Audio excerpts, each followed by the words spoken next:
Israeli imerejesha onyo kwa Irani kupitia pande kadhaa za tatu kabla ya mashambulizi yake ya makombora dhidi ya Jamhuri ya Kiislamu siku ya Jumamosi.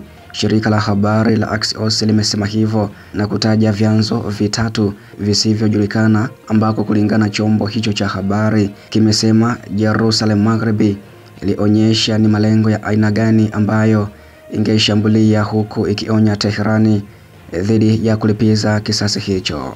Ambako mapema siku ya Jumamosi msemaji wa IDF Daniel Hagari alisema ya kuwa vikosi vya Israeli vilikuwa vikifanya mgomo sahihi juu ya malengo ya kijeshi nchini Irani, ambako operation hiyo inaripotiwa kuwekwa kwa jina Siku za Toba ilikuwa pia inazinduliwa kujibu miezi ya mashambulizi endelevu kutoka kwa utawala nchini Irani dhidi ya jimbo la Israeli. Daniel Hagari alisema hivyo na kukumbusha kwamba pia unaweza kupata taarifa hizi na matukio hayo ya mashambulizi hayo ya Israeli, lakini pia Irani, Lebanon, Urusi na Ukraine kwa njia ya WhatsApp, ambako pia kwa mujibu wa vigezo na masharti ya YouTube, basi matukio hayo pia imekuwa vigumu kuyaweka hapa moja kwa moja. Hivyo pia unapata nafasi ya pekee sana kuyashuhudia kwenye grupu la WhatsApp. Unaweza ukajiunga sasa moja kwa moja kwa kulipia kiasi cha shilingi 1000 pia kama kigezo cha kupata taarifa na matukio hayo moja kwa moja kutoka mstari wa mbele. Nambari ya malipo ni ya Tigo Pesa ya 0679 61 9650 0679 61 9650. Basi pia nakukaribisha sana kama utawiwa kupata taarifa hizo na matukio hayo ya shambulio la Israeli kwenda huko Irani kwa njia ya WhatsApp.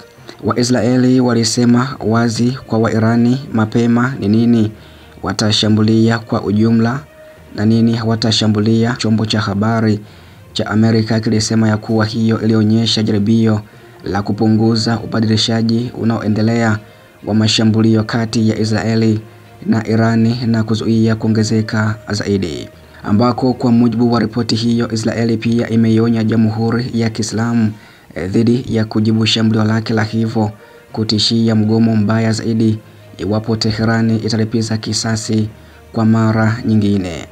Axios ilisema ya kuwa waziri wa masuala ya kigeni nchini Uholanzi Caspar Veldkamp ni moja njia zilizotumiwa na Israeli kuwasilisha ujumbe wake kwa Irani kupitia chapisho kwenye jukwaa la kijamii la X, zamani kifahamika kama Twitter, siku ya Ijumaa, ambako mwanadiplomasia huyo alithibitisha kuwa amezungumza na waziri wa mambo ya nje wa Irani kuhusu vita na mivutano iliyoongezeka katika eneo hilo.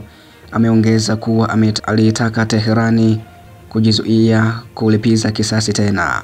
Ndege ya IF ilishambulia vituo vya utengenezaji wa makombora vinavyotumiwa kutoa makombora ambayo Irani ilidungua katika jimbo la Israeli mnamo mwaka uliopita, kulingana na taarifa ya IDF. Aidha, jimbo la Kiyahudi limesema ya kuwa lilishambulia uwezo wa kombora la uso kwa uso la Jamhuri ya Kiislamu.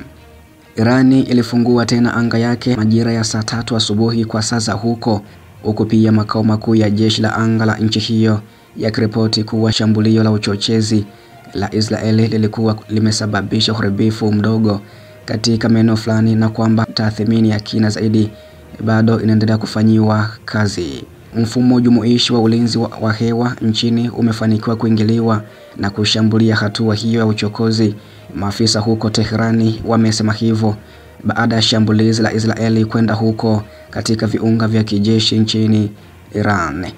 Mwisho wa taarifa hii, na pia karibu sana hapo baadaye kwa taarifa zingine zaidi kutoka huko Mashariki ya Kati. Pia karibu sana kupata tukio la shambulio hilo kwenye grupu la WhatsApp, ambako pia huko taarifa na matukio ya moja kwa moja nimekuwa nikiaweka, na unaweza kujiunga sasa kwa kulipia kiasi cha shilingi 1000 kwa nambari ya Tigo Pesa ya 0679 61 9650. Basi asante sana pia na karibu sana hapo baadaye kwa taarifa zaidi.